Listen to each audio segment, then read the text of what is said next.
I said we would talk about movies a little bit. One movie I want to talk about is Ong Ong Bak. It's Ongbak, and Ong Bak is the name of this statue. It's a Buddha head, like the authentic kind with the nappy hair. There's this small village, and somebody steals the head off the statue, and all the spiritual energy from the town is gone. Their well dries up.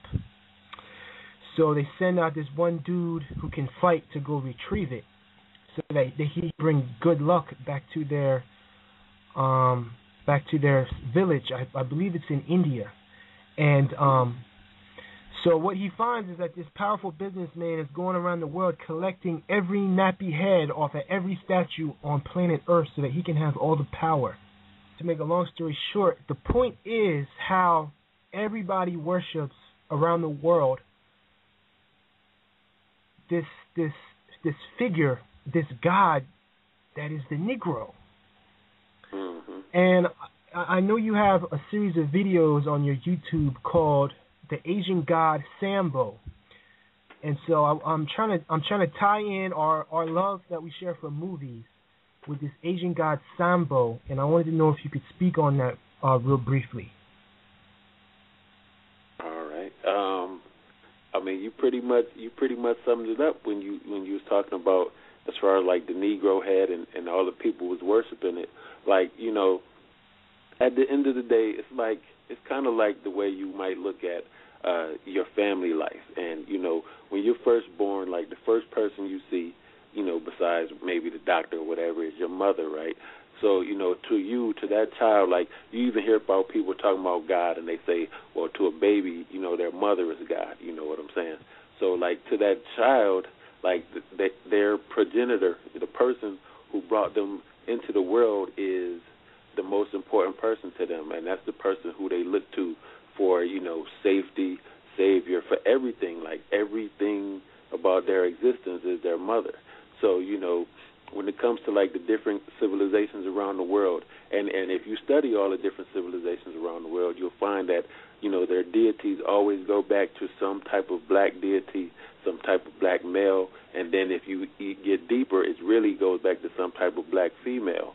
But, and that just goes back to those people that are actually paying homage to those people who they know are their ancestors. So that, like I said, like their mother or whatever. So, they're paying homage to the most ancient form of what they know greatness is, which is their mother, or those people, or that group of people, or that bloodline, that stock that actually created them. So, that's why, you'll notice that all of those civilizations always go back to a black deity or a black god. You can look in, Angkor, you can look in Africa, you can look in South America with the Olmec heads, and, even older than that. You can, even in the Americas, like, a lot of the Indian tribes that we see today, the light ones, they know that they are the offspring. A lot of them know, and it's even documented in their paperwork that they are the offsprings of these original black tribes. So, that's what I take from it as far as like, they're just pretty much paying homage to, their mother, or, in a sense like their mother when I say like the black race or whatever. And, that's what I take from it.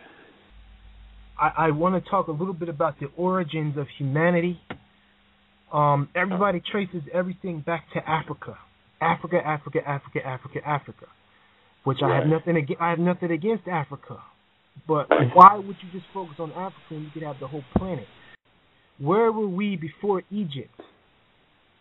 So my question is, where were we before Africa, and why is this concept of God the Negro? Do the two things tie together?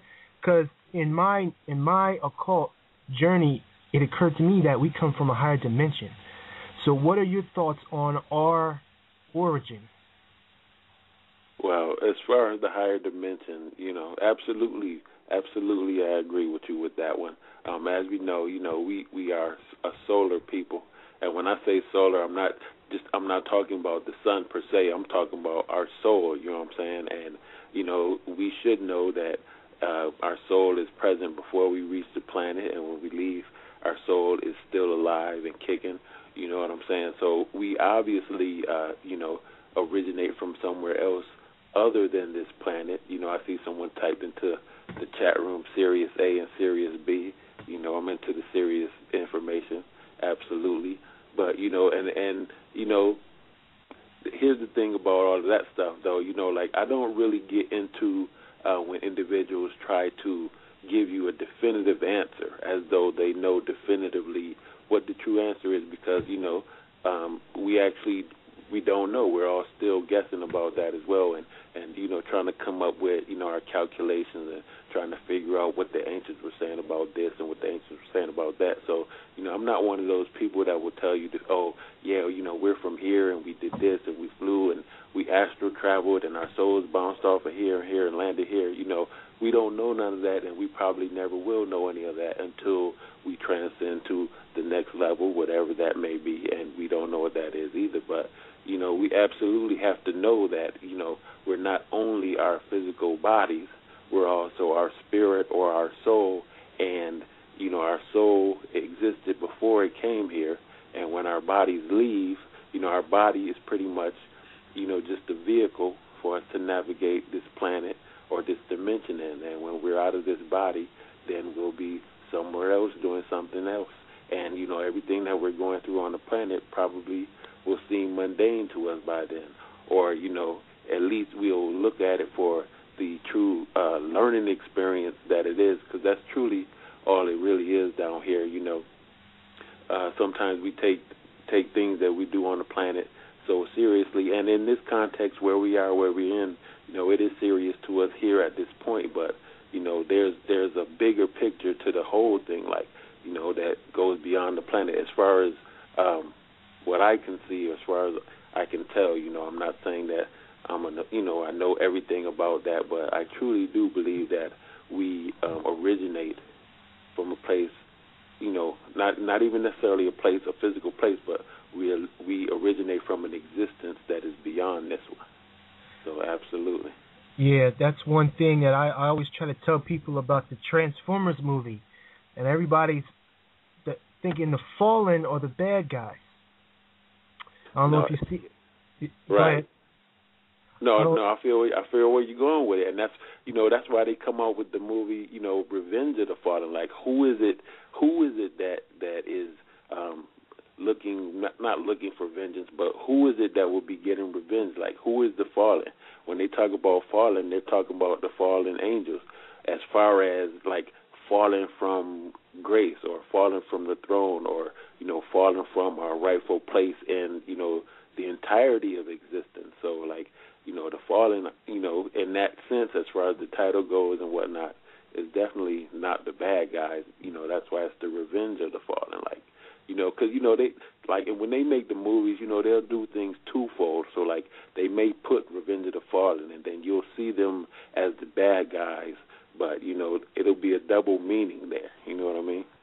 Yeah. Speaking of movies, and I'm glad that I got a guest that's into movies. What my question is, do you think there's people out there who know we've fallen, they're watching us to see if we're going to rise again? How do we rise again?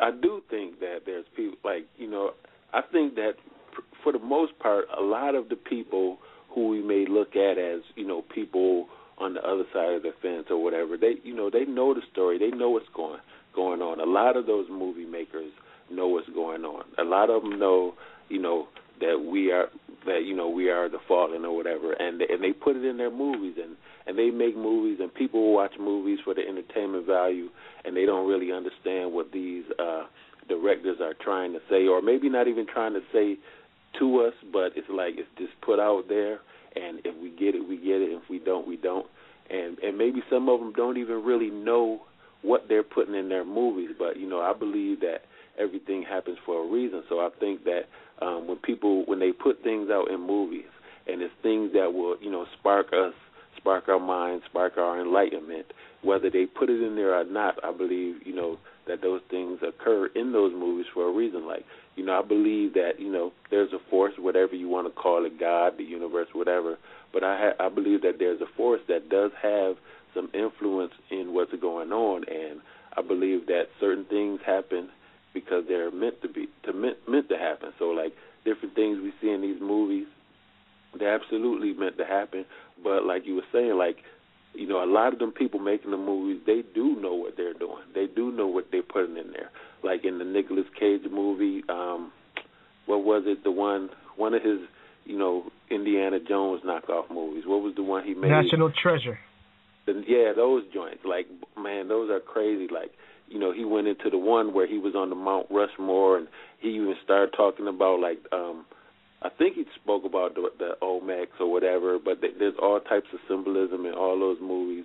And, they're pretty much telling you the story, and they're telling you what the outcome should be once you finally wake up. Or you look at I Am Legend and, like, a lot of the recent Will Smith movies, and it's about this black man who's supposed to save the world, et cetera, but if he only knew it or, whatever, or, it's in his DNA, or if he knew he was the superhero in Hancock or whatever. And, they know what they're doing.